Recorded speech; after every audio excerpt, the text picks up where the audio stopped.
Partie foulard. Alors je me suis mise un petit peu plus loin pour que vous puissiez vraiment voir ce que je fais. Ça va être beaucoup plus pratique.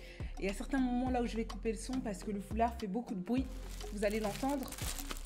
Voilà. Donc c'est un Sego, un guélé qui est assez dur. Ça ressemble vraiment à du papier cadeau quand vous le manipulez pour la première fois.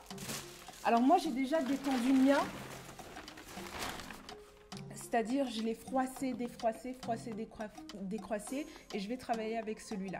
En général, vous en avez 2 dans chaque paquet, mais bon, il y a aussi de ceux qui se vendent à l'unité. De toute façon, je vous mets des liens dans la barre info et on commence sans plus tarder. C'est parti. Donc, comme vous voyez, il s'agit d'un foulard que je vais diviser en 3 parties. Donc, 2 parties égales sur les côtés et puis une partie là où je vais placer ma tête, donc à l'arrière de la tête. Comme vous voyez, j'ai mis un collant et un wig grip pour éviter que le foulard ne glisse en fait. Donc voilà. Alors j'ai choisi le côté là où je vais attacher mon foulard. Et puis je vais venir faire simplement un nœud. Donc en prenant les deux parties de part et d'autre. Et puis je vais faire un nœud que je vais serrer bien fort. Faites attention quand même à ne pas étouffer. Serrez pas trop fort, hein. Gardez l'oxygène. Donc voilà, je réajuste un petit peu.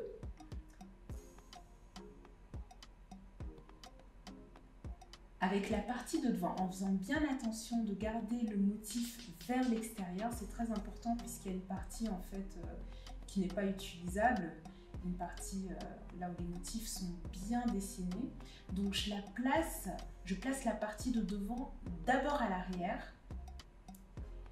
Et ce que je vais faire en fait, c'est que je vais simplement m'occuper de cette première partie en venant entourer en fait la base. Si vous voyez, donc j'avais fait un nœud de base. Et alors, je viens simplement tourner mon foulard autour de cette base en faisant des petits plis en même temps. Donc, ça paraît difficile comme ça à expliquer, mais je pense que vous voyez bien la vidéo. Je suis en train vraiment de tourner autour de cette base et de créer en même temps des petits plis, comme je fais là, en tirant un petit peu en accordéon et en tournant. Donc, je tourne et je plie en même temps, je tourne et je plie en même temps. Et je vais faire vraiment cette opération jusqu'à ce que j'ai presque plus de foulard, enfin de cette partie quoi, dans la main. Donc je tourne et je plie, je tourne et je plie. C'est ce qui va nous créer un petit peu les petites vagues en fait tout autour du foulard. Donc voilà. Vraiment regardez la vidéo parce que c'est super simple.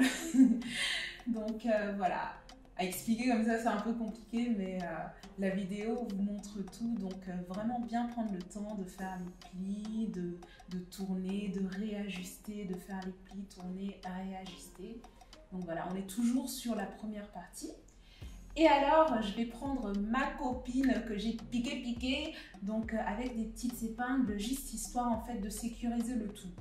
Donc quand je vois que c'est susceptible de se défaire à certains endroits ou pour fixer simplement, j'utilise une petite pin que je viens piquer dans mon foulard et alors je continue toujours à tourner et à ramener des plis, tourner, ramener des plis. Et c'est ce qui va nous donner les pétales de rose, hein.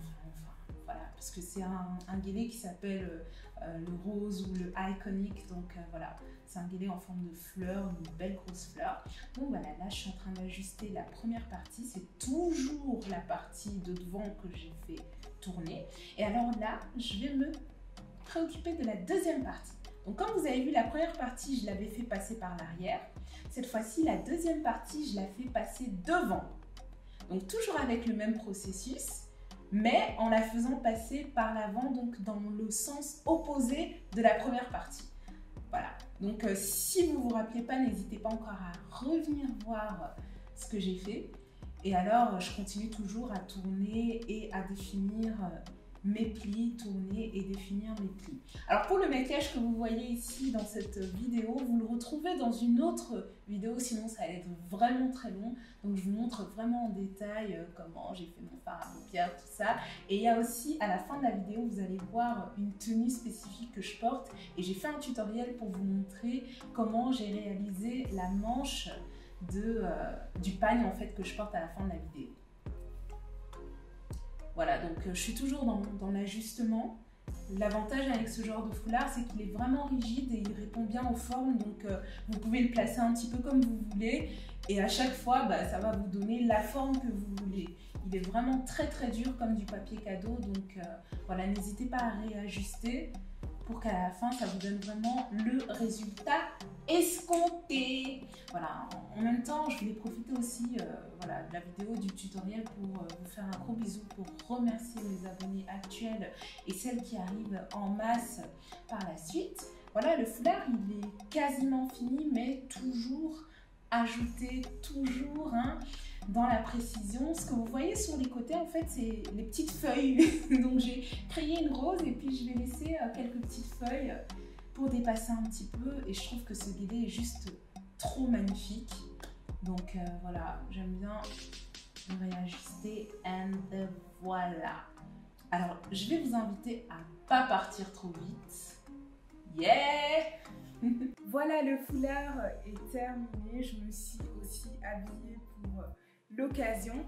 Donc vous retrouvez le tutoriel de ce make-up et celui aussi de la manche, puisque je me suis mis un petit peu à la couture. Donc c'est une manche ballon et puis vous avez donc une partie pagode comme ceci et ça se porte de deux manières différentes. De toute façon, je vous invite à aller voir les vidéos et puis si vous avez d'autres modèles de make-up, de foulard, même la couture, je suis prête à challenger tout ça. Donc voilà, mettez-moi ça en commentaire. On se fait de très très gros bisous et n'oubliez surtout pas de prendre soin des vôtres en cette période de confinement. Gros bisous, ciao ciao.